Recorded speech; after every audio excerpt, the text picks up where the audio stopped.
When we physicists look in outer space for alien life, we don't look for little green men. We look for type 1, type 2, and type 3 civilizations. A type 1 civilization has harnessed planetary power. They control earthquakes, the weather, volcanoes. They have cities on the ocean. Anything planetary, they control. That's type 1. A type 2 civilization is stellar. They've exhausted the power of a planet, and they get their energy directly from their mother star. They don't get a suntan on a weekend. They use solar flares. They use the power of the sun itself to energize their huge machines. Eventually, they exhaust the power of a star, and they go galactic. They harness the power of billions of stars within a galaxy. Now, what are we on this scale? We are type 0.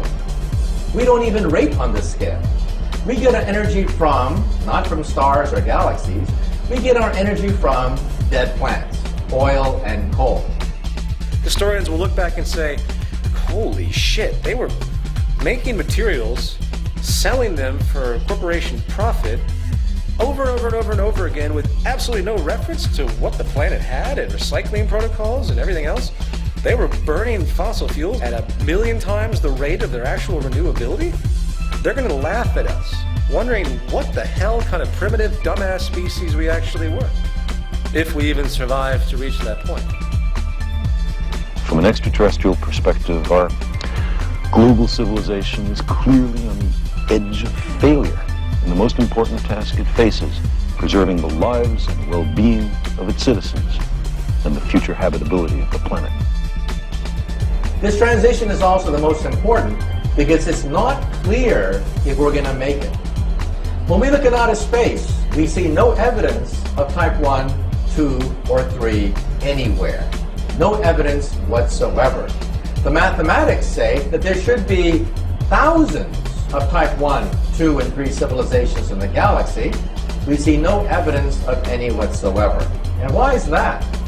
Because the transition from type 0 to type 1 is the most dangerous of all transitions. We may not make it. I hope everyone out there will understand that either we change or we die. War, poverty, corruption, hunger, misery, human suffering will not change in a monetary system. That is, there'll be very little significant change. It's going to take the redesign of our culture, our values, and it has to be related to the carrying capacity of the earth, not some human opinion or some politician's notions of the way the world ought to be, or some religious notions of the conduct of human affairs. So again, the generation now alive and our grandchildren are the most important generations ever to walk the surface of the earth. We are the generations that will determine whether we make the transition from type 0 to type 1 or we destroy ourselves because of our arrogance and our weapons. Now, every time I read the newspaper, I see evidence of this historic transition from type 0 to type 1. And I am privileged to be alive in the most important era in the history of the human race, the transition from type 0 to type 1. The old appeals to racial, sexual, and religious chauvinism and to rabid nationalist fervor are beginning not to work. A new consciousness is developing which sees the earth as a single organism and recognizes that an organism at war with itself is doomed. We are one planet.